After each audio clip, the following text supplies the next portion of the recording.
ઓમ નમઃ શિવાય. બીજો સ્કંદ અધ્યાય 8મો. રાજા પરીક્ષિતનું મૃત્યુ. રાજા પરીક્ષિતે રાજ્યનો વહીવટ ઉત્તમ સેવકોને સોંપી દીધો. જલ્દીથી એક 7 માળની ઊંચી ઇમારતમાં રહેવાની યોગ્ય રીતે વ્યવસ્થા કરાવી. રાજા પરીક્ષિત મંત્રીઓની સાથે તે જ ભવનમાં ઉપર જઈને રહેવા લાગ્યા. રક્ષા કરવા માટે મણિ અને મંત્ર જાણનાર અનેક પ્રસિદ્ધ પુરુષોની નિમણૂક કરવામાં આવી. ત્યારબાદ મહારાજ પરીક્ષિતે ગૌરમુખ નામના મુનિને મોકલ્યા.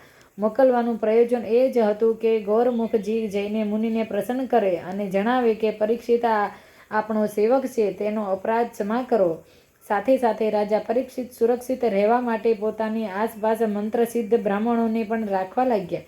એવી કડક વ્યવસ્થા કરવામાં આવી હતી કે તે અત્યંત સુરક્ષિત ભવનમાં કોઈ પણ જઈ શકતું નહોતું. કોઈ કશ્યપ નામનો શ્રેષ્ઠ બ્રાહ્મણ હતો. તેણે સાંભળ્યું કે રાજા પરીક્ષિતને શાપ લાગ્યો છે. તે બ્રાહ્મણને ધન પ્રાપ્ત કરવાની ઈચ્છા હતી. મુનિવર કશ્યપ મંત્રશાસ્ત્રનો પૂર્ણ વિદ્વાન હતો. સૂતજી બોલ્યા, રાજા પરીક્ષિતના શાપની વાત તક્ષક નાગને ખબર પડી હતી. એટલે એ જ દિવસે કશ્યપ પોતાના ઘેરથી નીકળ્યો. એ જ દિવસે તક્ષક પણ સુંદર મનુષ્યનું રૂપ ધારણ કરીને ઘેરથી નીકળી પડ્યો. રાજા પરીક્ષિતની પાસે જતો તે કશ્યપ બ્રાહ્મણ તક્ષકે જોયો. ત્યારે તક્ષકે તે મંત્રવિદ્ધ બ્રાહ્મણને પૂછ્યું, મહારાજ, તમે આટલા ઉતાવળા થઈને ક્યાં જઈ રહ્યા છો? કશ્યપે કહ્યું, મહારાજ, પરીક્ષિતને તક્ષક નાગ કરડશે. મહારાજના શરીરમાંથી તે સાપની વિષાગ્નિને દૂર કરવા માટે હું જલ્દી ત્યાં જઈ રહ્યો છું. જો હજુ પણ રાજાનું આયુષ્ય હશે તો હું તેમને ચોક્કસ જીવતા કરાવીશ.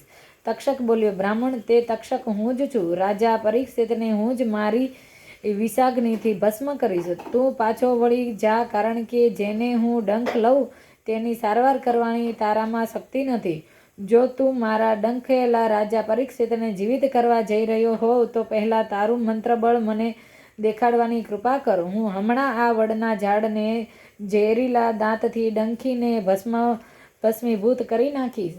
કશ્યપે કહ્યું, સર્પરાજ, તમારા ડંખની ભસ્મભૂત કર્યા પછી પણ તે ફરીથી હર્યુભર્યું કરી દઈશ. સૂતજી બોલ્યા. ત્યારબાદ તક્ષકે તે વૃક્ષને ડંખ્યું અને વિષાગ્નિથી તે રાખ બનાવી દીધી. સર્પના વિષથી ભસ્મીભૂત વૃક્ષને જોઈને કશ્યપે તે બધી રાખ ભેગી કરી લીધી અને હાથમાં પાણી લઈને મંત્રથી અભિમંત્રિત કરીને તે પાણી રાખ પર છાંટી દીધું. જળના છાંટા પડતા જ તે વટવૃક્ષ પહેલાંના જેવી સુંદર સ્થિતિમાં આવી ગયું. આ જોઈને તક્ષકને ઘણું આશ્ચર્ય થયું.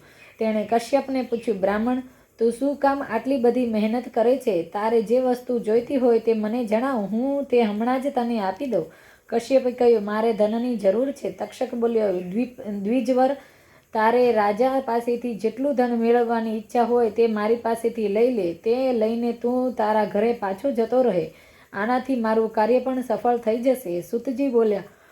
પરમાર્થના મહત્વને જાણનાર કશ્યપે તક્ષકની વાત સાંભળીને કર્તવ્યની બાબતમાં વારંવાર વિચાર કર્યો. તે પ્રકાંડ વિદ્વાન કશ્યપે દ્વાન સમાધિમાં જોયું તો તેને ખબર પડી કે રાજાનું આયુષ્ય પૂરું થઈ ગયું છે. ધ્યાન દ્વારા ચોક્કસ જાણી લીધા પછી ધર્માત્મા કશ્યપ તક્ષક પાસેથી ધન લઈને ઘરે પાછો જતો રહ્યો. કશ્યપને ઘરે પાછો વાળીને 7મા દિવસે રાજા પરીક્ષિતના પ્રાણ હરવા માટે તક્ષક ઘણી ઉતાવળથી હસ્તિનાપુર તરફ ચાલી નીકળ્યો.